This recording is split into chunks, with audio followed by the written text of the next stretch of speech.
안녕하세요, 문학수연단입니다. 안녕하세요, 챈들러입니다. 안녕하세요, 수진입니다.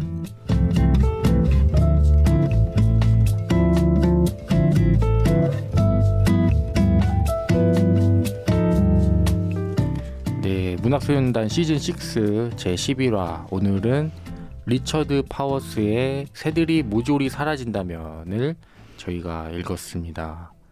오늘 이 책은 또 수진 씨가 한번 소개를 시켜주시죠. 네, 첫 번째로 책과 작가 소개 들어가 볼게요. 리처드 파워스라는 작가는 1957년생 미국의 소설가입니다.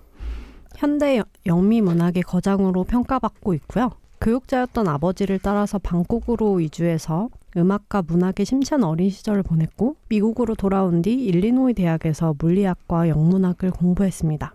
1980년에 보스턴에서 컴퓨터 프로그래머로 일하던 중에 미술관에 전시된 독일 사진가 아우구스트 잔더의 젊은 농부들을 보고 영감을 받아 이틀 후 직장을 그만두고 작가의 길을 걷기 시작했대요. 오, 엄청 예술가적이지 않나요? 그리고 85년에 첫 소설이 나왔어요. 춤추러 가는 새 농부들에 이어서 1995년 인공지능과 인간의 관계를 탐구한 갈라테아라는 소설이 나왔고요. 또 2006년에는 전미도서상을 수상한 에코메이커 등등 지금까지 한 13편의 소설을 출간했대요. 열일하고 계시네요. 네. 2018년에는 퓰리처상을 수상한 오버스토리라는 인간과 숲에 관한 소설로 리처드 파워스 작가에게 세계적인 명성을 안겨준 소설이 나왔습니다. 찾아보시면 갈라테아 2.2랑 오버스토리는 서점에 판매 중이에요. 그래서 오늘 작품인 새들이 모조리 사라진다면에 마음을 뺏기셨다면 추가로 읽어보셔도 좋을 것 같습니다. 그리고 작품의 배경이 된 그레이트 스모키 산맥 기슭에 살면서 일리노이 대학에서 문예창작을 가르치고 있습니다. 우리 그때 누구 작가님이죠? 이기호 작가요? 네, 이기호 작가님처럼 문예창작가 교수님이세요. 오늘 소개할 새들이 모조리 사라진다면에 대해 이야기해보자면 원제는 bewilderment. 새들이 모조리 사라진다면은 우리나라에서 뭐 상실의 시대처럼 그렇게 이름을 바꾼 건지 아니면은 바꾼 거. 네네네. 한국 이름인 거죠? 네, 그렇다고 합니다. 근데 되게 잘 짓지 않았나요, 이름을? 네. 아닌가요? 너무 추상적인 것 같아가지고. 아무튼 줄거리 소개로 넘어가 볼까요? 우주생물학자 시오로 번역되어 있는데 THEO라서 Theo가 맞는 것 같아요. Theo. 계속 그렇게 하실 거예요, 그러면? 아니요. 시오. 시오. 시오는 아내가 운전 중에 길에서 만난 야생동물을 피하다가 사고로 죽은 이후에 9살짜리 아들인 로빈과 단둘이 살고 있습니다. 아이의 엄마인 얼리샤는 동물권 활동가였고 자연과 동물, 환경을 굉장히 사랑하는 사람이었어요. 아들인 로빈 또한 멸종 위기에 처한 동물의 그림을 그리는 것이 가장 큰 즐거움인데 그런 따뜻한 마음을 가진 소년입니다. 하지만 아이는 세상에서 적응하는 데 좀 어려움이 있어요. 그래서 아빠인 시오는 아이에 관해서 자폐 스펙트럼 장애부터 몇 가지 증후군까지 여러 진단이나 뭐 약물 치료, 우리가 알고 있는 것들을 제안받지만 다 거부합니다. 그리고 이제 나름의 방법으로 아이를 키우고 있는데 그러던 중에 로빈은 어느 날 학급의 다른 아이와 다투던 중에 애를 때려가지고 퇴학 위기를 앞두고 있습니다. 그리고 이제 교육부나 학교에서 아이에게 약물 치료를 시작하지 않으면 고발하겠다. 아동학대 같은 거. 네. 고발하겠다 그래가지고 이제 생각이 든 게 부인의 전 남자친구인 커리어 박사라는 뇌과학자. 전 남자친구 맞아요? 전 남자친구라고 그래요? 나왔을 거예요. 약간 좀 미묘한 X의 느낌이 네. 있죠. 네. 근데 그 워딩이 정확하게 나왔을 거예요. 전 남자친구라고? 네네네. 그러니까 되게 남자친구들이 많았잖아요, 이 얼리샤가. 남사친? 그렇죠. 좀 친한 남사친. 그 컨퍼런스에서 발표하는 장면에서 네. 그래서 이렇게 나란히 이렇게 서가지고 애한테 손을 얹었나? 그랬는데 거기에 그 아이의 엄마의 전 남자친구와 내 아들이 서 있다 뭐 이런 식으로 나왔던 걸로 기억을 해요. 아무튼 이 커리어 매우 껄끄러운 사람 굳이 다시 만나고 싶지 않은 사람. 그렇죠. 환승연애 같은 거죠. 요즘 핫한 환승연애 같은. 그러네요. 네. 환승연애네요. 당사자가 없지만. 네. 아무튼 이 커리어 박사는 fMRI와 AI를 이용해서 디코디드 뉴로피드백 치료라는 거를 개발하고 있는데 이게 뭐랄까 감정 조절에 관해서 약간 도움을 줄 수 있는 그런 훈련이라고 합니다. 그래서 여기에다가 아이를 약물 치료하는 대신에 참여를 시켜요. 그러니까 EQ 증진 프로세스죠. 이거를 하고 나면 그러니까 IQ는 말고 이 사람의 감정 컨트롤 능력, 그쵸. 다른 사람의 감정 지문을 배워 온다라고 하고 그렇게 설명이 되는 네. 치료입니다. 근데 중요한 게 여기에는 로빈의 엄마가 생전에 여기에 참여를 했어서 엄마인 얼리샤의 생전 뇌 패턴 기록이 남아 있어요. 그래서 이거를 활용해서 뇌훈련을 나중에는 받게 되는데 정서적으로 안정된 효과를 얻어요. 하지만 점점 무서울 정도로 생전의 엄마처럼 행동하기 시작하는데요. 이렇게 이어진 이야기입니다. 이 책 읽어 마라. 새들이 모조리 사라진다면 이 책을 읽어야 할지 말아야 할지 살펴보는 시간입니다. 읽어야 하는 이유는 저수진입니다. 네, 말아야 하는 이유는 로맨스 정입니다. 네, 먼저 수진 씨부터. 첫 번째 읽어야 하는 이유는요. 그냥 힐링물 그 자체입니다. 자연을 사랑하는 마음이 너무 잘 표현된 낭만적이고 멋진 문체 때문에 요즘에 뭐 여러 가지로 고통받고 있으신 분들 훌륭한 힐링물이라고 볼 수 있을 것 같습니다. 네, 읽지 말아야 할 첫 번째 이유입니다. 어항 속 물고기의 심정. 무슨 심정이죠? 가도 끝이 여기네. 가도 끝이 여기네라고요? 네, 그러니까 되게 좁은 느낌이에요. 그렇죠. 가다가 벽이네. 또 꺾어도 가다가 벽이네. 약간 이런 느낌. 그리고 햄스터가 그 쳇바퀴 열심히 달리잖아요. 쳇바퀴는 달려도 제자리죠. 뭔가 앞으로 나아가지 못하고 제자리 걸음만 하는 좀 기분이었어요. 저는 자꾸 반복되는 행성 이야기. 그리고 뭐 자연에서 캠핑한 이야기, 또 치료받고 이런 지난한 과정들이 저한테는 어떤 전진이 없다고 느껴졌거든요. 계속 반복되는 느낌이어가지고 거기서 오는 답답함을 느낄 수 있는 책이기 때문에 그 부분에서 조금 읽지 말아야 하지 않을까라는 생각이 들었습니다. 여기서 방금 로맨스정이 말한 그 행성 이야기가 뭐냐면은 이 시오의 직업이 우주생물학자잖아요. 네. 그러니까 천문학 쪽으로 해가지고 시오가 하는 일은 우주를 다 뒤지는 거죠. 개쩌는 망원경 하나를 가지고 우주를 다 뒤져가면서 행성을 하나 포착하면 그 행성의 데이터들 바탕으로 시뮬레이션을 돌릴 수 있고 그래서 아이와 마치 VR 체험관처럼 그 행성 속으로 들어가서 이 행성의 생태나 아니면 환경 같은 것들을 몸소 체험할 수 있는 그런 일들을 할 수 있고 그런 일들을 아이와 함께 하는데 시뮬레이션을 돌리는데 그 과정들이 그러니까 이번에는 어떤 행성으로 간다. 이름조차 생소한 당연히 가상의 행성이겠죠. 예를 들면 A 행성, B 행성, C 행성 쭉쭉쭉 교차 서술이 되는 거죠. 아이와 함께하는 이 일련의 과정들 속에서 갑자기 행성 얘기 또 나오고 실제로 뭐 아이와 그냥 여흥처럼 오늘 저녁에는 그럼 밥 먹고 뭐 A 행성으로 가볼까? 이런 식으로 떠나는 것들이 좀 많이 교차 서술 된다라는 점입니다. 그리고 읽어야 하는 두 번째 이유는요? 같은 맥락에서 이야기할 수 있을 것 같아요. 뭐 우주, 생물, 방금 말한 SF적인 요소까지 과학 다큐를 좋아하시는 독자들은 정말 돌아버릴 과학 다큐 좋아하시나요? 저도 좋아합니다. 근데 그냥 자연 다큐도 자주 보는 편이라서 그런 쪽에 뭔가 흥미가 있으시다. 그러면은 정말 돌아버릴 그런 재미가 있는 소설입니다. 네, 두 번째 읽지 말아야 할 이유입니다. 인간이 자연을 해치고 지구를 파괴한다는 이런 어떤 경각심을 주긴 주거든요. 이 로빈이 정말 그런 마음들을 잘 보여주잖아요. 근데 동시에 이제 슬며시 고개를 드는 어떤 패배자 마인드.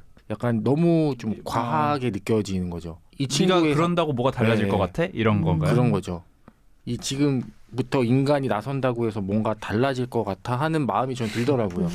그러니까 이 친구가 그렇게 환경과 자연에 대해서 집착을 하는 게 어쨌든 자폐 스펙트럼의 그런 반응이기도 하지만 읽다 보니까 이 친구는 전혀 자폐처럼 저는 안 느껴졌어요.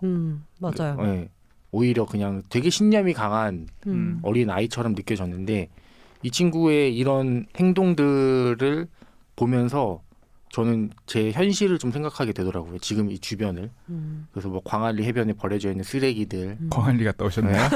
아니요, 그 뉴스를 최근에 봤는데 그 수변공원인가요? 거기 아주 쓰레기 난장판이더라고요. 그리고 그때 제가 미국 잠깐 봤을 때 거기는 분리수거 아예 안 하는 그게 다 때려 놓더라고요. 음식물이고 뭐고 그런 거 보면서 지금부터 뭐 이렇게 인간이 한다 그래서 뭐 달라질 게 있나 하면서 그럼 흥청망청 쓰다가 차라리 결국 가는 거구나. 어차피 갈 거 다 같이 그냥 빨리 가는 게 낫지 않을까. 브레이크 안 밟고 예. 풀악셀 밟아가지고. 그럼요. 저도 그리고 좀 더 말이 길어지긴 하는데 저 네. 음모론자거든요. 어떤? 그러니까 이런 지구의 환경의 위기가 인간이 촉발한 게 아니라 그냥 지구 사이클 중에 하나다. 지구 온난화는 지구의 역사 중에 우리가 화석 연료를 얼마나 더 떼건 말건 상관없이 어차피 지구는 뜨거워지는 중이었고 거기에 그냥 우리가 인간의 잘못이다 이렇게 뭔가 대속하는 느낌이 전 드는 거예요. 그래가지고 너무 좀 과하지 않았나 저한테는 좀 그렇게 받아들여졌어요. 그래서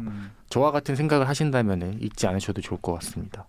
네, 읽어야 하는 세 번째 이유는 왠지 모르게 제가 준비를 했는데 왜일까요? 아무튼 방금 로맨스정이 얘기한 읽지 말아야 하는 두 번째 이유와도 또 사실 똑같습니다. 그러니까 같은 지점인데 이거를 이렇게 보느냐 저렇게 보느냐의 차이인 것 같아요. 일단 페이지 203쪽의 문장 하나만 읽어드릴게요.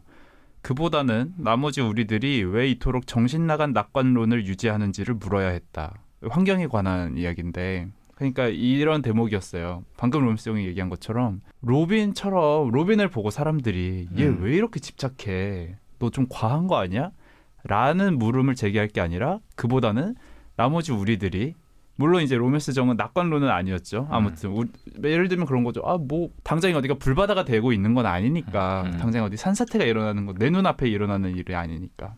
그래서 사람들이 사실 기후 위기를 잘 못 와닿아하기도 하고 그런 사람들에게 저도 그런 사람들로서 읽고도 제 생활이 변하진 않았거든요. 아무튼 이렇게 노력하는 로빈을 보고 너무 나도 영감을 받아서 어떠한 뭔가를 해야겠다. 절대 그렇게까지 제 생활이 변하진 않지만 적어도 제가 정신 나간 낙관론을 유지하고 있다는 것까지는 파악을 하게 해준다. 여기서 로빈이 이렇게나 고군분투하는 걸 보면서 그 정도 균열 한번 일으켜주는 정도면은 이 책은 그래도 다들 그런 얘기 하잖아요. 결국 기후 위기, 그러니까 로맨스정 의 음모론이 아니라면 네. 이 기후 위기는 결국 우리가 치료해야 되는 것이 맞다면 그러한 일련의 물결들 중 하나일 것이고 그 물결이 되게 아름답게 그려져 있는 소설이기 때문에 읽어보실 법하다라고 말씀드립니다. 네, 마지막 읽지 말아야 할 이유입니다. 아까 그 수진 씨가 줄거리 소개에서 얘기를 해주셨어요. 뭐 fMRA, 뭐 디코티드 뉴로 피드백 치료 프로젝트. 실제로 있는 치료라고는 하더라고요. 그래요? 근데 거기다가 이제 살짝 좀 더 상상을 더 한 거죠. 아무튼 이런 너무 딥하다고 전 느껴졌어요. 그 김초엽이 또 전공자로서 그런 과학 용어들을 제시했을 때는 이게 정말 디테일하다. 이게 이런 디테일한 단어들이 리얼리티를 더 이렇게 증폭시킨다라고 생각을 했는데 이건 좀 너무 관 느낌이었어요. 그리고요. 적어도 디코티드 뉴로 피드백 같은 건 안 나왔던 것 같거든요. 전 이런 거 보면서 저는 이기호 작가의 책을 좋아하는데 이기호 작가의 책에서는 디코티드 뉴로 피드백은 절대 안 나와요. 그런 생활 밀착형 소설을 좋아하는 사람은 우리가 한 번은 경험해 봤어야지라는 거죠. 그렇죠. 네. 이게 뭔지는 알아야지. 지나가는 사람 붙잡아 놓고 혹시 어제 디코디드 뉴로 피드백 하셨어요? 네. 했었을 때 누가 예스라고 하겠는가. 그렇죠. 그래서 저처럼 이렇게 생활 밀착형 소설을 좋아하는 사람은 튕겨져 나오기 딱 좋습니다. 그래서 읽지 않으셔도 좋을 것 같습니다. 그러면은 수진 씨부터 어떻게 읽었는지 한번. 저는 말씀하신 부분에서 SF적인 요소가 약간 덜 상세해서 좀 안 좋으셨다고 했잖아요. 저는 제가 느끼기에 가장 딱 좋은 정도의 SF? 네, 그 정도였던 것 같아요. 그냥 이렇게 살짝 들어가 있는 게 좋지. 엄청나게 막 그 김영하처럼 막. 테드창처럼? 네, 막 테드창. 그렇죠. 김영하와 자 그러면은 김영하의 작별 인사와 새들이 모조리 사라진다면과 테드창을 한번 비교해 준다면 어떤 느낌이에요? 글쎄요. 테드 창도 그렇고 소재의 차인가? 김영하도 그렇고 작별 인사. 네, 작별 인사는 자세한데 뭔가 어설프게 자세한 느낌이랄까요? 근데 이게 그 중간은 없는 것 같아요. 테드 창은 네. 너무 자세한 나머지 대부분의 사람이 이해를 못하는 음. 자세함이잖아요. 김영하는 뭐 느낌만 줬다 정도? 네, 느낌만 줬는데 어설펐다. 네, 그런 느낌이라면 음. 그래서 약간 차라리 불친절하게 갈 거라면 요 정도 그냥 소재만 이렇게 던져놓고 그러니까 굳이 막 디코디드 뉴로 피드백에 대해서 이게 진짜 가능해 여러분 내가 한번 이해시켜 줄게 이게 어떤 프로세스인지까지는 안 가고 네, 대충 쿨하게 이런 거 있어 정도까지 네. 하는 그걸 중심으로 이제 다른 이야기가 벌어지는 거를 듣는 게 저는 좋은 것 같았거든요. 그래서 저는 여기에 나온 정도가 너무 적당하고 딱 그냥 흥미만 딱 불러일으킬 정도라서 되게 좋다는 감상이 들었어요. 전반적으로 굉장히 말랑하고 낭만적인데 전혀 유치하지 않게 느껴져서 좋았고 또 저는 이 책의 도입부부터 사실은 되게 근데 저는 약간 이런 몽환적이고 이런 낭만적인 류의 소설을 좋아하나 봐요. 초반에 스모키 산맥의 숲에서 별을 보고 동물을 구경하면서 이렇게 도란도란 이야기하는 아들과 아빠가 캠핑을 하는 도입부가 나오거든요. 그 장면으로 시작을 하죠. 네. 근데 이 책의 정체가 뭐든 간에 이제 나는 너무 좋아할 준비가 됐다. 별 보고 이런 거 좋아하시나요? 네. 그런가 봐요. 저의 떠거운 마음을. 아무튼 우주 이야기와 환경 문제, SF적인 요소, 동물 이야기, 우리 사회의 포용성에 관한 이야기까지 이 모두를 이렇게 유기적이고 아름답게 써낼 수 있다는 게 저는 되게 놀랐던 것 같아요. 그래서 꼭 사두고 한 번씩 염세적이 될 때마다 이렇게 읽어보고 싶은 책이었습니다. 맞아요. 환경 문제라고 아까 얘기를 하면서 뭐 그런 얘기를 했지만 사실 여기서 더 중요하게 다루는 건 동물권인 것 같아요.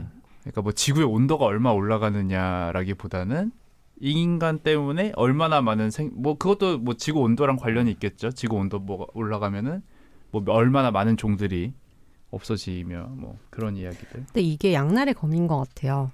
말씀하신 것처럼 이 책이 엄청 진취적이거나 공격적으로 이렇게 환경 문제에 대해서 부각할 수 있는 책은 아니지만 이렇게 아름다움을 부각하는 쪽으로 환경 문제에 대해서 강조하는 느낌이랄까요? 그래서 불편하지 않게 환경 문제를 읽을 수 있다는 점에서 조금 좋은 장점을 가지고 있지 않나 생각이 그렇죠. 들어요. 아이의 입을 빌려서 얘기를 하면 아무래도 네. 조금 좀 유하게 부드럽게 다가가는 네. 거죠.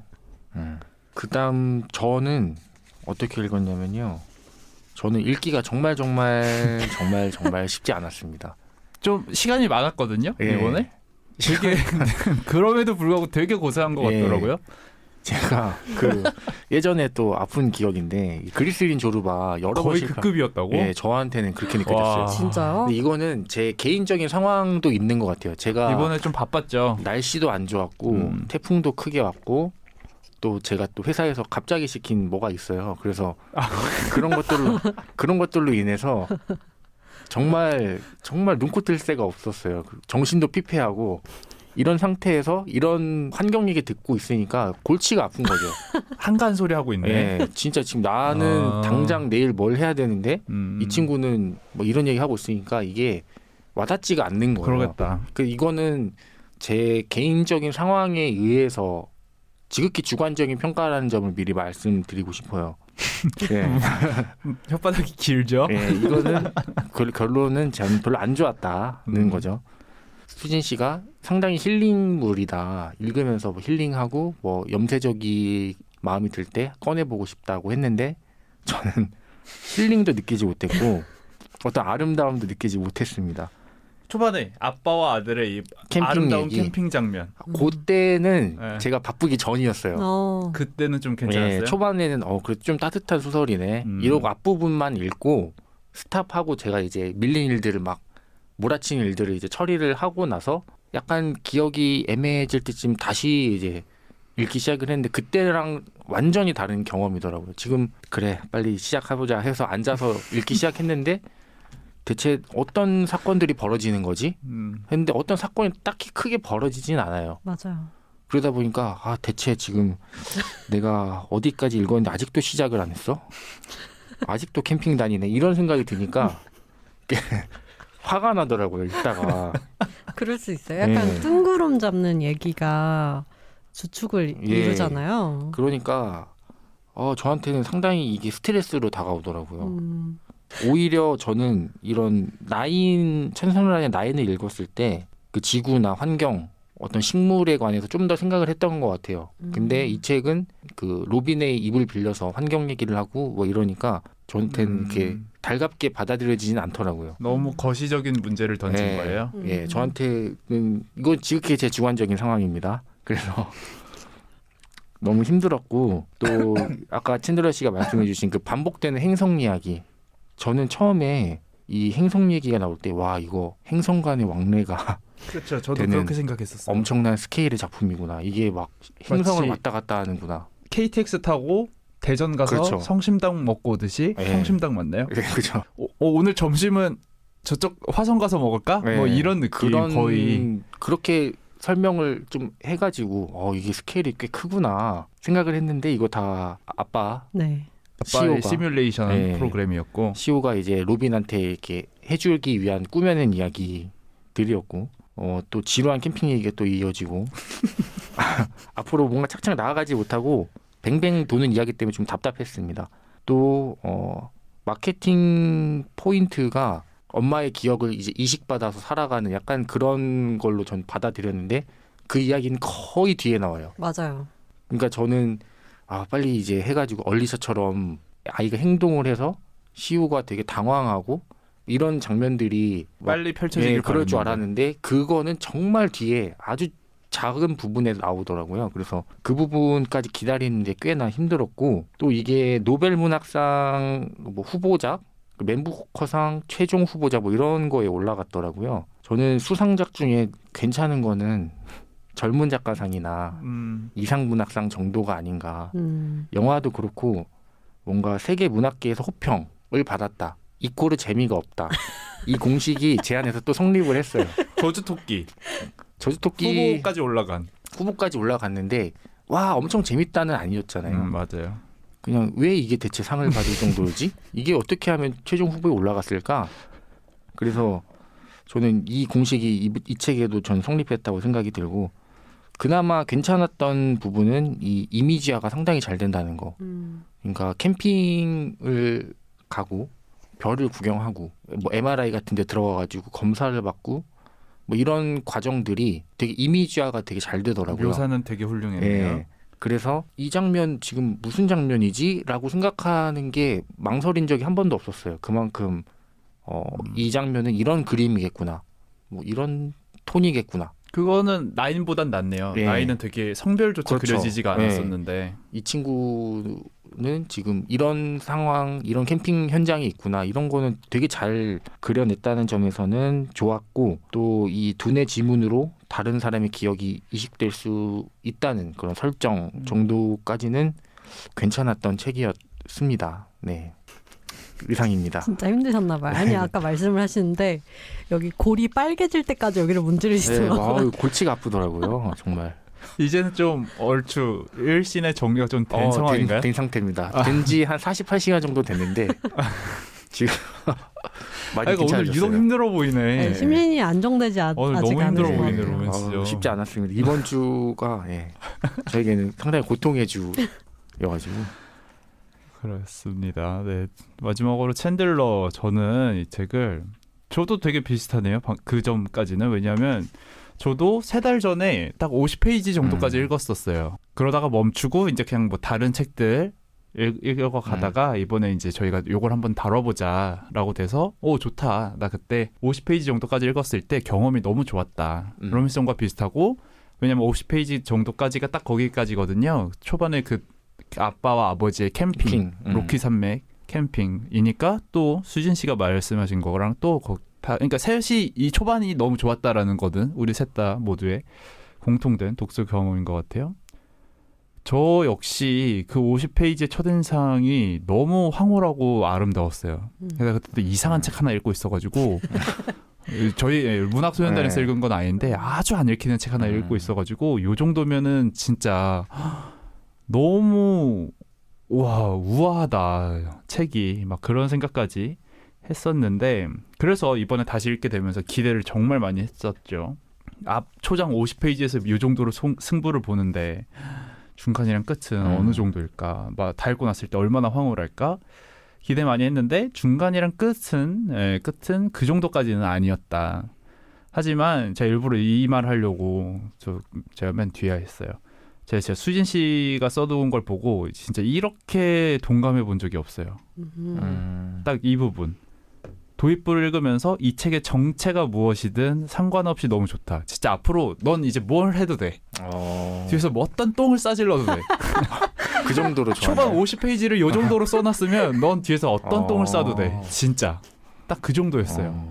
그만큼 진짜 앞 50페이지가 너무 좋아가지고 이미 첫인상으로 승부 보고 들어간 그래서 첫인상에서 완전 이미 fall in love 해가지고 근데 또 막 뒷부분과 중간 부분이 앞부분만큼은 아니라고 했지만 그래도 어쨌든 400페이지 정도가 처음부터 끝까지 이 소설을 관통하는 게 저는 사랑인 것 같은데 이게 환경에 대한 사랑이건 존재하는 모든 생명에 관한 사랑이건 아버지의 아들에 관한 사랑이건 이미 돌아간 엄마에 관한 사랑이건 간에 어쨌든 사랑이라는 게 이 소설을 관통하는 그 주제인 것 같은데 그거에 한번 초점이 맞춰지면 이 몽글하면서도 사랑이라는 이 되게 벅찬 감정이 주는 여운이 독서가 끝날 때까지도 이어져가지고 저는 로맨스전과는 다르게 어느 정도는 여유 있었던 주였기 때문에 그 따뜻함을 그래도 느낄 수 있었던 독서였습니다.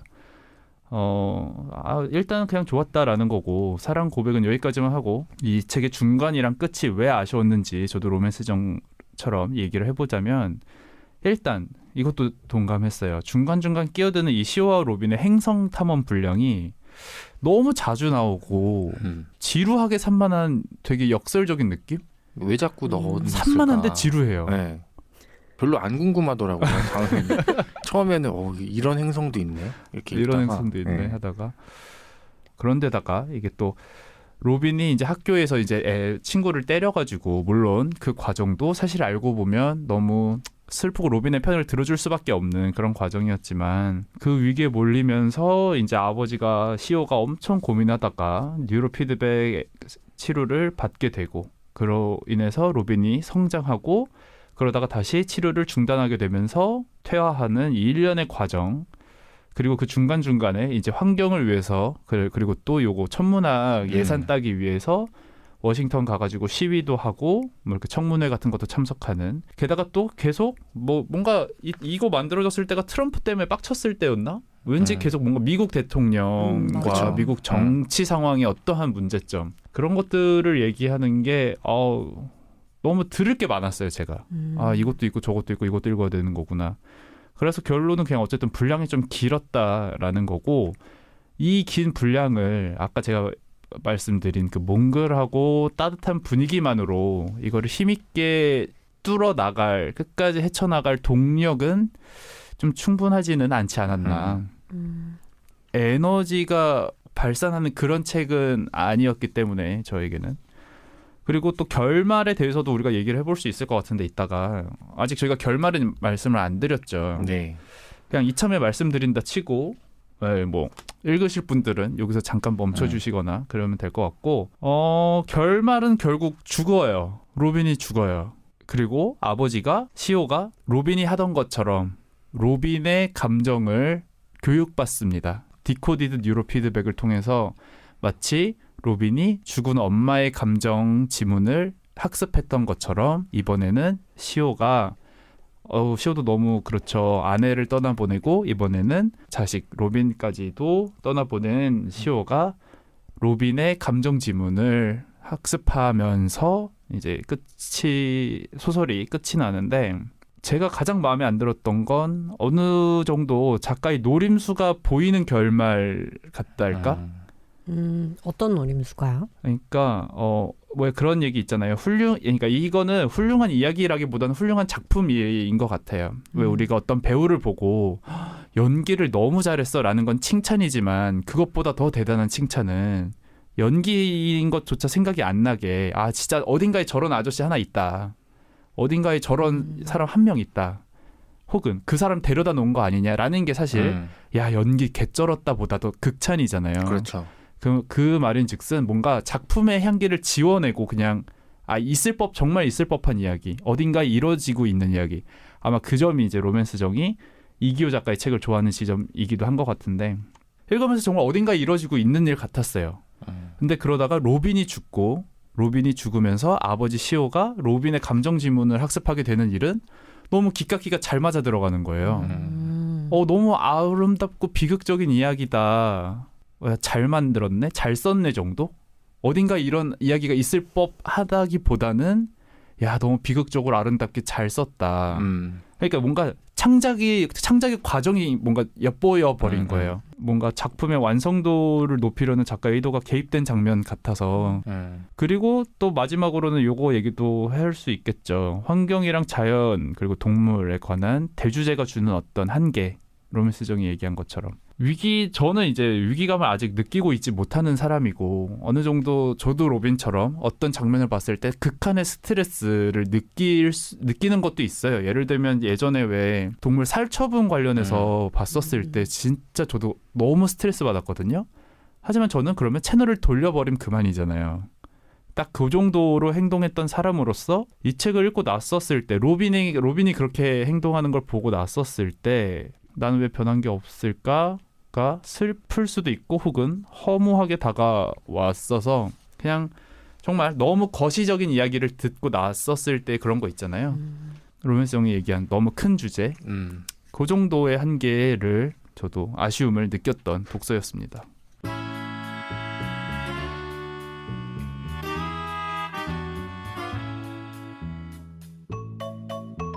연관 검색어. 네, 이 책과 관련된 그 어떤 것이라도 말해보는 연관 검색어 코너입니다. 부제는 뭐 눈엔 뭐만이죠.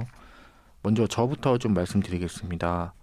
저는 집시법인데요. 요즘에 그 양산에 계신 분이랑 용산에 계신 분 관련해서 집시법 얘기가 많이 나오고 있는데 마침 또 이게 로빈이 그 의회 앞에서 피켓 시위를 하거든요. 1인 시위. 네, 1인 시위라고 해서 이렇게 아이가 이렇게 피켓을 들고 있는데 아빠한테 자꾸 오지 마라, 저기 가라.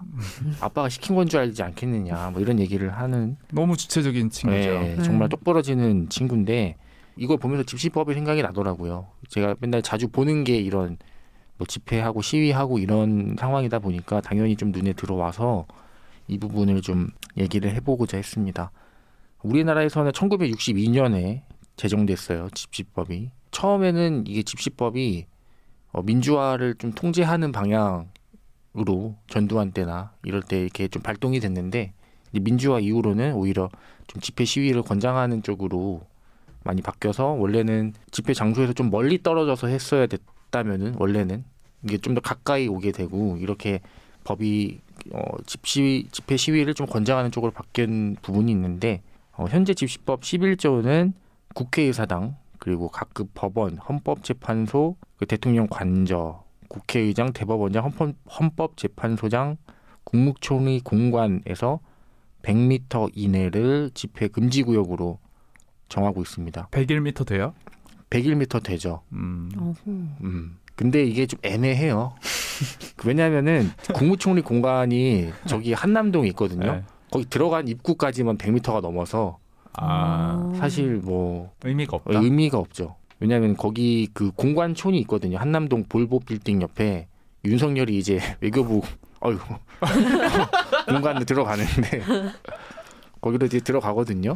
근데 뭐 거기를 들어가면 뭐 육군 참모총장 공관 뭐 다 붙어 있어요. 여기저기가. 그래서 거기 들어가는 데만 해도 100m가 넘기 때문에 사실 뭐 아무튼 그렇고 현행 집시법 시행령에 따르면은 저희가 또 이렇게 또 팟캐스트다 보니까 이 데시벨을 좀 얘기를 해보고 싶었습니다. 지금 우리는 어떤 데시벨? 요 정도면 잘 모르겠네요. 대충 뭐 좀 말씀드리면은 그 집회 시위 현장에 가 보시면은 그 경찰분들이 이렇게 뭐 대화 경찰이나 경찰 까만색 조끼를 입고 이런 마이크 같은 거를 차고 있어요. 이렇게 이런 스탠드에다 들고 다닙니다. 해서 어디다 세워놔요. 그리고 데시벨 측정을 하는데 그런 장면을 한 번쯤 집회 시위에 참석하셨으면은 보실 수 있거든요. 그러니까 그 경찰들이 그 정보과 분들이 이제 집회 시위를 주로 관장을 하는데 그분들이 이제 소음 체크를 하는 겁니다. 그래서 일정 소음이 넘어가면은 이제 경고 처분이 나가는 거죠. 지금 소음이 너무 크니까 줄여주십시오. 지금 몇 데시벨이 넘었습니다. 이렇게 얘기를 하거든요. 그게 85데시벨입니다. 85를 넘으면 일단 한번 경고를 경고, 그렇죠. 넘었어요. 또 넘었어요. 또 넘었어요. 이제 벌금이나 이런 거 내야 되는 거죠. 가세요 집에 가는 안 되고. 네. 거기까지는 어렵더라고요. 그래서 85데시벨을 넘으면 안 된다. 그래서 어떤 사람들은 이제 2번만 넘고 일부러 막 엄청 시끄럽게 하는 거예요. 2번만 기회가 있으니까. 한번 빡 지르고 막한 100데시벨 넘게 팍 소리 올려가지고 욕 한 바가지 하고 경고 한 번 받고 그다음 뒤로 가서는 이제 마지막 한 번 남았을 땐 조용히 하는 거죠. 그런 식으로 악용을 하기도 하는데 85데시벨이 어느 정도인지 좀 말씀드리면 지하철 차내 소음입니다. 그 철컹철컹 네, 그 정도 하면서 가는. 요즘에 지하철에서 다들 이어폰 끼고 계시니까 5호선 너무 시끄럽던데요. 근데 그 들리잖아요. 그 적컹적컹하고 기본 소음 그게 85데시벨이고 또 대형 트럭이 지나갈 때 왜 왕 지나가잖아요. 그게 한 그 85 그리고 진공청소기 돌릴 때도 85 정도라고. 대형 트럭이 지나가는 거랑 진공청소기가 같아요? 그러니까요. 근데 생각보다 진공청소기가 엄청 크죠, 소리가. 신기하네요. 네. 아마 집안에서 돌리면 다 알잖아요. 이 청소기 누가 돌리고 있구나. 그 정도의 소음인 거죠. 네. 그래서 뭐 85데시벨 얘기를 하고 싶었습니다, 저는. 네. 재밌네요. 너무 네. 영혼이 없었나요? 아니요. 이게 재밌는 주제를 좀 찾아보고 싶었는데 네. 제 눈에는 이게 시위밖에 안 보이더라고요. 아니 근데 제가 워낙에 인간 로봇이라서 이렇게 들리실 수 있는데 저 정말 흥미롭게 잘 들었습니다. 다행이네요. 네. 그다음 챈들러 씨의 연관 검색어는 뭔가요? 네, 제 연관 검색어는 제주도 천백고지입니다. 천백고지. 네. 그냥 저도 앞서서 계속 말씀드렸다시피 이 맨 앞에 로키 산맥에서 별 구경하면서 우주에 다른 생명체들은 그럼 어디 사는 거야? 이런 얘기하는 거랑 너무 자연에 푹 빠져서 있잖아요. 그리고 그것이 깊은 자연이기도 하고 어떤 우주적 차원에서의 깊은 우주이기도 한 그 어떤 되게 아름다운 우주와 자연 딱 그 모든 것들을 경험할 수 있는 게 제주도 천백고지다. 일단 그냥 가장 단적으로 말씀드리면 너무 별 보기 좋은 곳이에요. 제주도 천백고지. 천백고지라는 게 결국 그겁니다.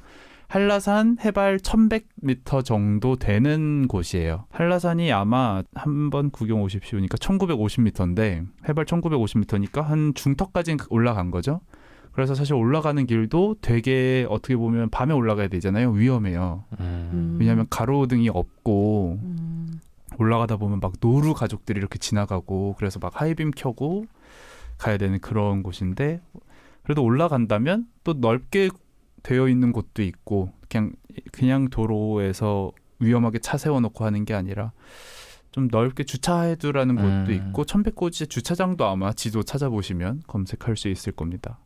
아무튼 거기서 올라가서 별을 봤는데 그냥 뭐 해외에 가면은 해외 뭐 별 보러 다니는 곳 가면은 너무 별이 많이 볼 수 있는 곳들이 많지만 어쨌든 저는 그런 데까지는 안 가봤고 그냥 대한민국 우리나라 안에서 이렇게 별 보러 다니는 거 좋아하는데 천백고지에서 정말 너무 많은 별들을 봤어요. 되게 좋았습니다. 여기 노루상이 있는데 노루상? 예, 노루상이 있네요. 노루 동상이 있는데 동상이 있다고요? 예, 근데 여기 은하수가 정말 멋있게 펼쳐져 있네요. 사진 보니까. 맞아요. 저 거기서 별똥별도 봤었던 걸로 기억을 합니다. 아무튼 되게 황홀한 여기서 시오와 로빈이 했던 경험의 절반 정도를 거기서 느끼지 않았을까. 여러분들이 언젠가 별 보러 가신다면 제주도 가셨을 때 날 좋다 하면은 제주도 천백고지 추천드립니다. 여기가 또 람사르 습지로 지정된 곳이라고 하네요. 이야기 하시니까 저도 다녀온 거 생각이 나는 것 같아요. 그 차 타고 이렇게 세로로 내려갈 때 지나가는 곳 아닌가요? 제주도 천백고지요? 네. 그 뭐 드라이브 코스로 유명하다고 또 하네요. 되게 어두워요, 하여간. 그리고 가다 보면 꼭 노루 가족들을 마주치게 돼요.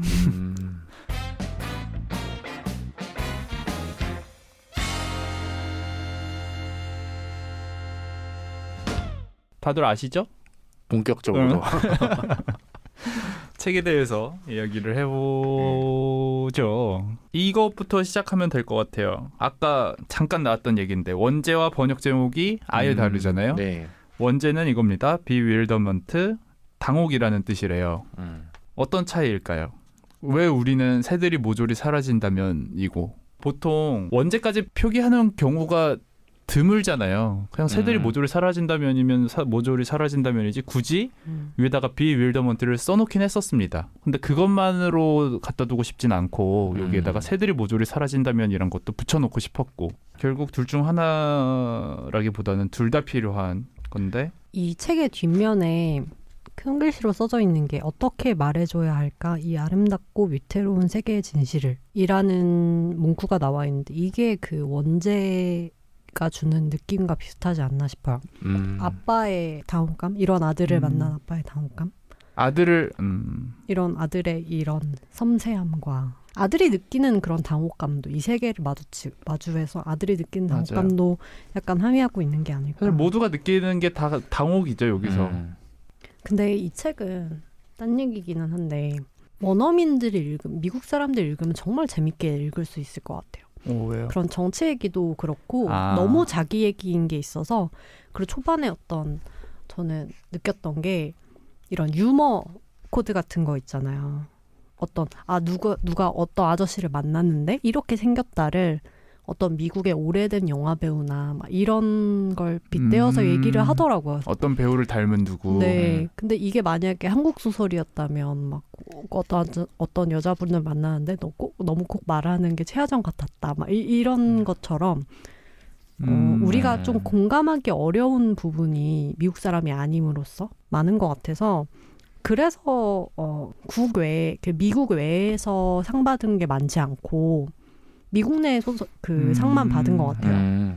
전미도서상 뭐 이런 네, 것처럼. 퓰리처상도 미국에서 콜럼비아 대학교인가에서 네. 주관하는 상이더라고요. 맞아요. 저는 이 새들이 모조리 사라진다면이 안 맞는 것 같아요. 이 작품 제목이랑. 이 작품과. 예. 맞아요, 좀 그런 건 있어요. 그 얼리샤가 탐조 활동하고 네. 뭐 새 소리 알아듣고 뭐 이런 거를 좀 이렇게 얘기를 하면서 이렇게 환경이 파괴돼서 새들이 모두 사라진다면은 뭐 숲에서 노래하는 새들도 없어질 거고 뭐 얼리샤와의 그런 기억들 뭐 이런 게 다 없어지는 그렇게 되니까 얼마나 이 어리둥절하겠는가. 새들이 모두 사라진다면은 이렇게 당혹스럽거나 어리둥절해지겠구나. 라는 이런 연관성이 있는 제목이긴 한 것 같은데 이 작가가 이걸 허락했나요? 이렇게 해도 된다고? 리처드 파워스가? 저는 허락했다고 보는 게 왜냐하면 뒤에 역자 후기에 네. 막 여기 누구에게 감사하고 누구에게 감사한다고 하잖아요. 네. 작품 자체로 감동을 주었을 뿐 아니라 질문에 빠르고 친절하게 답해준 작가 리처드 파워스께 감사드린다라고 번역가가 그러네요. 쓰셨거든요. 네. 그런 거 보면 어쨌든 이 출판사와 번역가가 해서 우리는 한국어 제목 따로 다 합시다 했을 때 컨택을 하지 않았을까요? 여기서 제목 비윌더먼트에 대해서도 번역가가 설명을 해주던데 그거였어요. 첫 번째 의미는 당혹이다. 네, 그렇죠. 이 단어의 유래를 따라가 보면 그 당혹감은 자연에 푹 빠져서 숲으로 걸어 들어갔다가 길을 잃고 헤매는 모습에서 연상되는 감정이래요. 이는 단어의 생김새에서 다가오는 비와일드로 이어진다. 텅 빈 밤하늘 아래 맨몸으로 누워있는 듯한 아득한 경외는 두려움인 동시에 경이감이기도 하다. 그러니까 비윌더먼트에서 이제 와일드가 들어가 있으니까 저도 처음에 이거 합성어인 줄 알았어요. 그러니까 새롭게 만들어낸 뭐 솔까말 뭐 이런 것처럼 적당한 단어 비유는 아닌 것 같긴 한데 저는 이런 단어 처음 봤으니까 비와일드먼트 뭔가 자연 뭐 이런 생각이 들긴 했는데 그렇군요. 당혹이라는 거는 여기서 설명한 거는 일단 그런 어떤 자연 앞에 그냥 탁 내놓아져 있었을 때 이런 느낌일까요? 어떤 감정일까요? 당혹? 근데 이게 원어민들이 되게 굉장히 자주 쓰는 단어가 아닌 걸까요? 이게 치면 바로 책이 나오더라고요. 워낙에 유명한 책이라서 그런가? 비윌더먼트를 쳤을 네, 때는 네이버 어학사전보다 책 정보가 먼저 나온다. 네, 구글에서 쳤을 때도 뭔가 그 단어가 들어간 다른 기사라든지 뭔가 다른 찾아보기가 컨텐츠, 어려운 거죠. 네, 그런 것보다는 이 책이 그냥 바로 나오더라고요. 그 우리나라에서도 잘 안 쓰는 단어들 있잖아요. 뭐 그런 게 제목인 것처럼 그럴 수도 있겠죠. 다음에 저희가 또 앞에 홀딱 반한 장면들이 저희 모두 50페이지까지 이어지는 어떤 자연과의 교감, 네. 아빠와 로빈의 그런 캠핑 장면 이런 게 좀 인상이 가장 깊은데 여러분들은 혹시 뭐 이렇게 자연 속에 푹 빠졌다가 푹 아, 참 잠겨 좋다. 있다라는 감정. 나 너무 좋다. 지금 이 자연 속에 있는 거 그랬던 경험이 있으신가요? 있으신가요? 저는 도시 좋아하긴 해서 그렇긴 한데 자연 속에서 푹 빠졌다가 좋았던 적이 이것도 죄송한 얘기인데 이게 또 이렇게 군대 얘기 또 하면 안 되잖아요. 아니 하세요. 아, 왜요? 그래요? 잠깐만 치고 빠지겠습니다. 툭 하고 빠질 텐데 저도 별을 그렇게 많이 본 거는 사실 도시에선 보기 힘들잖아요. 그 행군할 때 논산에서 아이고. 잠깐 이렇게 하늘을 이렇게 봤는데 별이 정말 많더라고요. 뭔가 그때는 이게 진짜 바카스 광고에 나온 청춘 같은 그런 느낌이 있었어요. 막 땀 흘리고 막 주변에 막 친한 친구들 막 이렇게 다 같이 있는데 이것이 잠깐- 동료, 네. 이것이 전우회, 이게 내 머리 이게 위에는 그거구나. 별이. 전우야 힘내자. 네. 그러니까 그런 감정을 처음 느껴봤어요. 이게 이렇게 좋을 수도 있구나. 그때 느껴본 거 말고는 제가 뭐 캠핑 가는 것도 별로 안 좋아하고 뭐 이래가지고. 있으세요? 텐들러님은? 저는 지리산 종주 갔었을 때. 딱 그 아버지랑 지리산에 갔을 때. 그 대피소 있잖아요. 거기서 자고 1박 2일 일정으로 했는데 와 너무 좋았어요. 정말 딱 푹 잠겨 있다라는 마음이 들고 대피소에 가면 결국 저녁 때는 북적북적 사람들이 거리지만 다들 어디에 박혀 있는지 산행을 할 때는 그냥 또 저랑 아버지랑 둘이서만 다니면서 푹 잠겨 있다라는 거 그리고 밤에는 또 별도 어느 정도 보였고 또 아침에 일어나서 해 뜨는 거 보려고 이제 올라가고 뭐 그런 것들 그럴 때 이제 막 그런 거 있죠. 영상에서 나오는 왜 산 능성이를 구름 이렇게 타고 넘어가는 거 뭐 그런 것도 보기도 하고 괜한 호연지기 그러다가 바로 올라오는 고속도로에서 짜증나고 그 호연지기가 하루를 안 가더라고요. 저는 조금 다른 경험이 있어요. 저는 외국 나가서 서핑을 해봤는데 어디요? 호주를 가서 했는데 저는 원래 바다를 별로 안 좋아했거든요. 네. 바다를 봐도 바다군. 바다에 왔군 이 정도였거든요. 근데 서핑을 한번 해봤는데 감히 영적인 경험이라고 할 수 있을 법한 정말 지구와 파도를 한번 타는데 내가 지구가 된 것 같은? 정말 그런 어떤 느낌이냐면요. 이 파도를 타고 이 육지 속으로 밀려서 들어오는 거잖아요. 네. 그 이제 육지 쪽으로 밀려 들어오는 파도를 타고 이제 판때기를 타고 이제 들어오는 그렇죠. 건데 그걸 타고 들어오려면 나가야 되잖아요. 근데 그게 파도가 조금 잦아지는 약간 뭐랄까요. 얌전해지는 구간을 라인업이라고 하거든요. 거기에 기다리고 있다가 적당한 파도가 오면 그걸 맞춰서 들어오는 건데 거기에 앉아 있으면 그러니까 어느 정도 밖으로 나가서 네. 야 언제 오냐 이러고 기다리고 있으면 근데 이렇게 밖에서 봤을 때는 해안가에서 봤을 때는 파도가 되게 시끄럽잖아요. 근데 네. 거길 나가면 파도 소리가 안 들려요. 그러니까 거기는 파도가 없기 때문에 이게 파도가 그쵸. 부서지지 철석이란 게 없고 네, 그러니까 물 위에 그냥 떠 있는 건데 거기에 이제 보통은 아침에 했거든요. 해가 뜨기 전에 그럼 이제 일출을 거기서 볼 수가 있어요. 이렇게 앉아 있다 보면 파도를 기다리다 보면은 그러면 또 돌고래가 지나가고 정말요? 발밑으로 상어가 거북이가 거북이요? 있을 수 있어요. 네, 거북이가 발밑으로 지나가요. 저는 처음에 그게 거북인지 모르고 바위가 자꾸 움직이네. 그랬어요. 근데 바위가 아니고 밑에서 까만 게 뭐가 움직여서 보니까 거북이더라고요. 거북이 또 한 번 물면 또 무섭게 무는데. 근데 생각보다 빨라요. 그렇죠. 네. 그래가지고 약간 어떤 느낌이냐면 지구에 내가 저 거북이랑 돌고래랑 다를 바 없는 어떤 하나의 동물이구나 그냥. 내 어떤 인간이라는 어떤 멋지고 어떤 위대한 뭐 특별한 존재가 아니고 나도 여기 잠깐 있다가는 정말 한 마리 동물일 뿐이구나 그런 게 되게 와요. 네, 그래서 되게 그런 원초적인 즐거움 있잖아요. 막 팬더가 언덕에서 굴르고 막 이러는 것 같은 이렇게 원초적인 그런 물에서 그냥 첨벙대고 노는 그런 즐거움을 느낄 수 있는 멋진 스포츠입니다. 한국에서도 서핑 하시나요? 네, 저 그래서 한국 들어와서는 한 번 해봤는데 얼마 전에 했는데 오고 저는 깜짝 놀랐어요. 이게 물이 더러우니까 부비도염이 와가지고 항생제를 6주를 먹었어요. 우리나라 바닷물이 그렇게 더럽나요? 동해로 가서 했을 거 아니에요? 네, 양양? 네, 고성 가서 했는데 고성 파도 좋다고. 아니 했는데 보통 이제 서핑을 하고 나오면 코에서 그러니까. 물이 계속 나오는 건 일반적이에요. 물을 많이 먹으니까. 먹으니까. 근데 얼굴이 너무 아픈 거예요. 그래서 얼굴이 왜 이렇게 아프지? 그랬는데 계속 아파서 이제 이비인후과를 가보니까 여기에 염증이 가득 차 있다. 고성 앞바다가 그렇게 깨끗하진 않나 보네요. 근데 볼 때는 다른 한국 바다에 비해서는 깨끗하거든요. 그러니까 동해 바다가 대체로 그러니까요. 그래도 네. 깨끗한 편인데. 조심하셔야 돼요. 서해보다는 코에 염증이 있으시다. 그러면은 자제를 하셔라. 어휴. 위험한 스포츠네요, 상당히. 네. 이 소설의 한 문장이라면 아마 이거겠죠. 이제 로빈이 새로 만든 기도문. 살아있는 모든 것들이 우리에게서 해방되기를, 인간에게서 해방되기를이죠. 인간 때문에 더 이상 죽어나지 않는 동물들. 내가 가장 그 해방의 기도를 올렸던 때가 있다면 뭐 뉴스를 보거나 아마 대체로 뉴스를 봤겠죠. 왜냐하면 저희 눈앞에서 뭐 어떠한 학살이 일어나거나 그렇죠.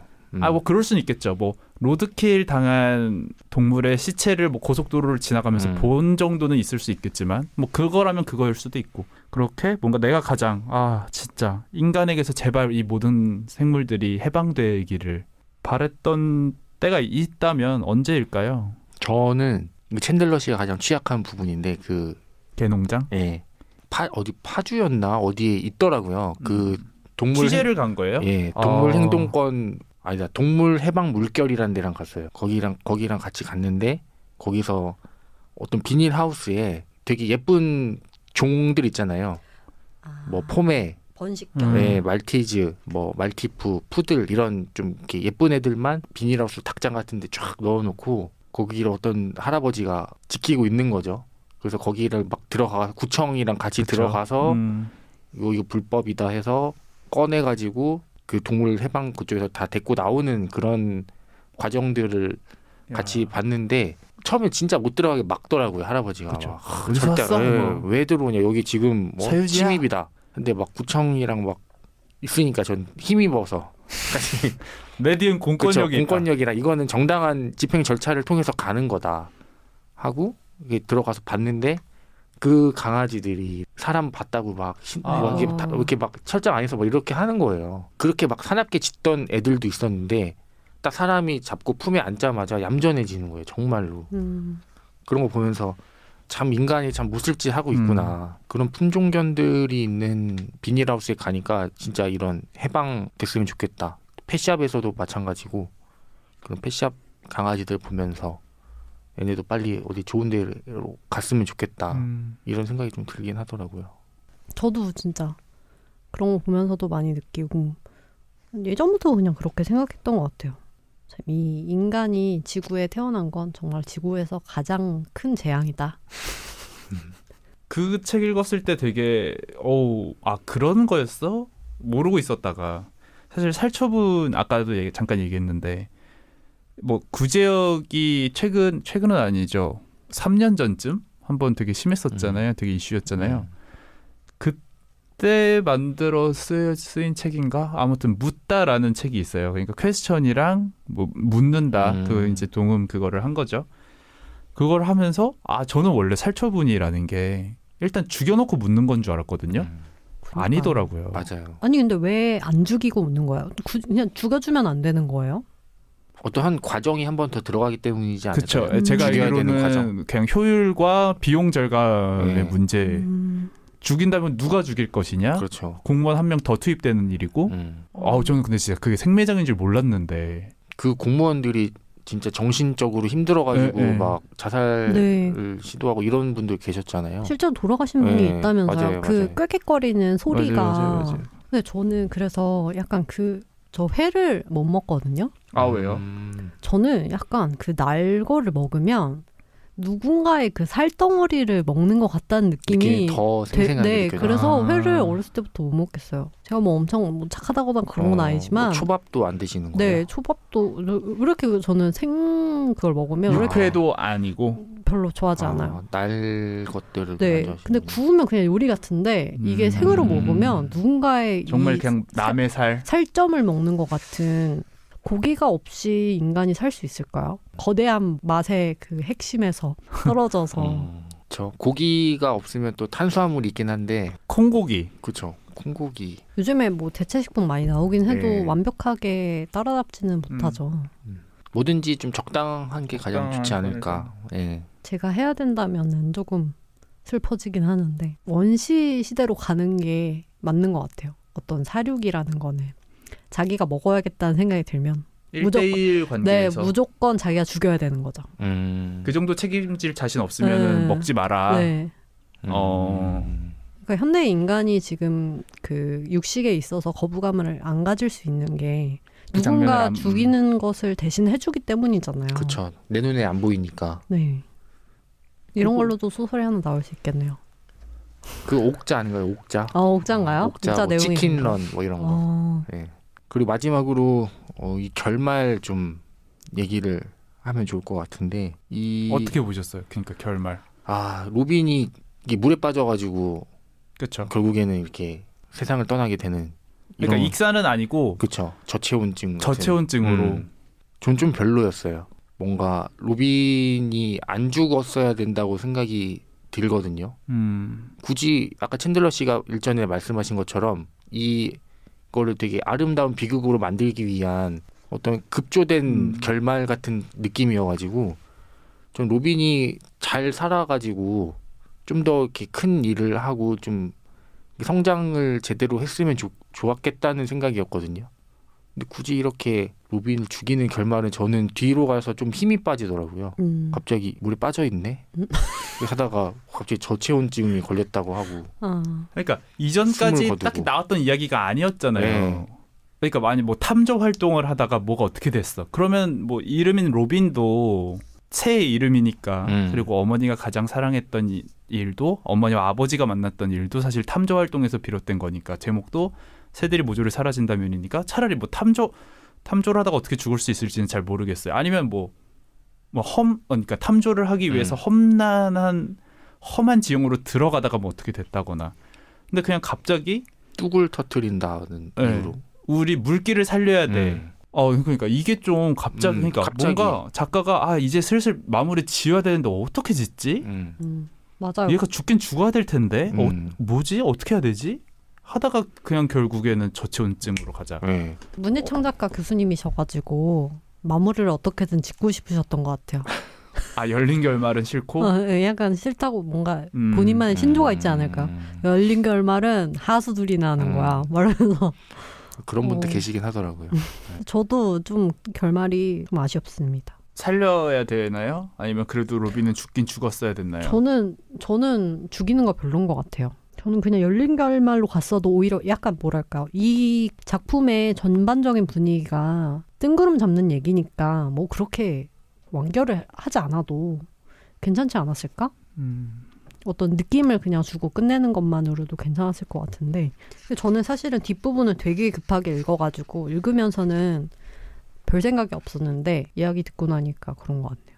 근데 중간에 나오는 이 엘저넌에게 꽃을이라는 인용되는 책 있잖아요. 네. 그 책도 그러니까 읽다가 도대체 뭐지 하고 찾아봤는데 실험에 쓰인 천재쥐가 어떤 또 실험을 통해서 천재쥐가 되었던 엘저넌이라는 쥐가 있는 실험쥐가 있는데 결국엔 비극적인 결말을 맞이한다라는 건 어느 정도 스포 그러니까 어떤 분위기를 암시하긴 하는 거잖아요.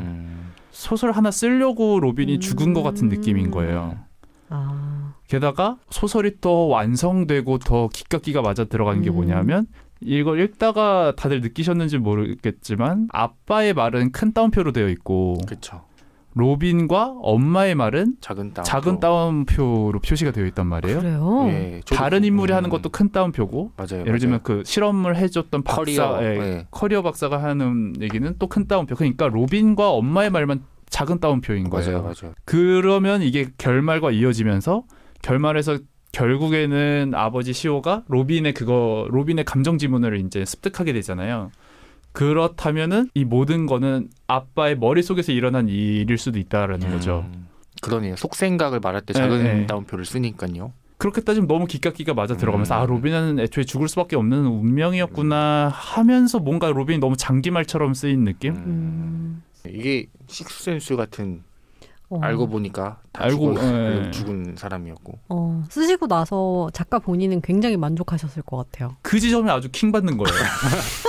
나는 작은 따옴표로. 그러니까 그게 너무 킹받아요. 어. 그러니까 자기가 쓰고 나서 이야 음. 여기서 요거를 작은 따옴표로 바꾸면 혹은 내면의 쓰면서도 목소리. 야 궁금해하겠지? 이게 왜 작은 따옴표인지? 그게 아주 너무 기가 막힌데 내가 썼지만 말. 그렇게 로빈이 오히려 작가한테 희생당한 기분? 그러네. 원래 죽은 운명이었네요. 작가는 네. 죽일 생각으로 썼나 정말로. 보네요. 근데 이렇게 죽는 방식이 전 너무 후졌다고 생각이 드는 거죠. 책 갈피. 이 책 새들이 모조리 사라진다면 비윌더먼트에서 가장 인상 깊었던 문장을 얘기해보는 책갈피 코너입니다. 수진 씨의 문장은 어디? 저는 페이지 242쪽에 우리가 아닌 무언가로 사는 마음을 알게 할 수만 있다면 이라는 문장이 좋았습니다. 조금 불안정하게 때우기는 했는데 이 자연에 대한 주인공의 공감 능력 이런 마음을 대변하는 문장인 것 같아서 가지고 왔습니다. 그다음 저는 페이지 237페이지인데요. 지구에는 두 종류의 사람이 있었다. 산수를 하고 과학을 따라갈 수 있는 사람, 그리고 자기만의 진실에 더 만족하는 사람. 하지만 어떤 학교를 다니든 매일매일의 교육에서 우리 모두는 마치 내일이 오늘과 똑같이 반복될 것처럼 살았다. 이 문장인데 맞는 것 같아요. 저도 항상 이런 생각하거든요. 당장 뭐 어떤 일이 벌어지지 않을 거다. 오늘이 이런 상황이었으면은 내일도 이러겠지. 라는 사람처럼 살고 있는 게 아닌가라는 생각이 들더라고요. 너무 좀 낙관적으로 사는 게 아닌가라는 그런 일종의 어떤 균열 같은 거를 좀 일으키는 느꼈다? 문장. 예, 그렇습니다. 네, 마지막으로 챈들러입니다. 페이지 18쪽. 이 문장을 초반에 박아 놓음으로써 킥이죠. 그렇죠. 킥. 네. 이거 이 문장까지 읽고 어떻게 이 책을 끝까지 안 읽을 수 있을까? 그런 거죠. 이 책의 띠지에도 적혀 있는 문장입니다. 맞아요. 완벽한 사람은 없어요. 하지만 우리 모두가 너무나 아름다운 방식으로 부족하죠. 어떤 문제를 겪고 있는 로빈에 대해서 아버지가 생각할 때 아이의 엄마는 얼리사는 로빈에 대해서 이렇게 얘기하기를 좋아했으리라 하면서 얘기해주는 장면입니다. 좋은 문장이네요. 네, 너무 좋은 문장이고 근데 번역서 치고는 진짜 좋은 문장이 많은 것 같아요. 이 책이 전반적으로. 번역도 좋죠. 맞아요. 네, 번역서 치고는 번역가가 엄청 훌륭해서라기보다는 이 작품은 영어 자체의 문장도 훌륭하지 않을까 생각이 들어요. 뭔가 운율이 잘 맞는. 더 아름다우면 아름다웠겠죠. 네. 네, 사실. 자, 그러면 마지막으로 한 줄 평과 별점 매겨보면서 오늘 시간 마치려고 합니다. 먼저 로맨스정. 네, 로맨스 정입니다. 스타벅스는 굿즈나 그만 만들어라.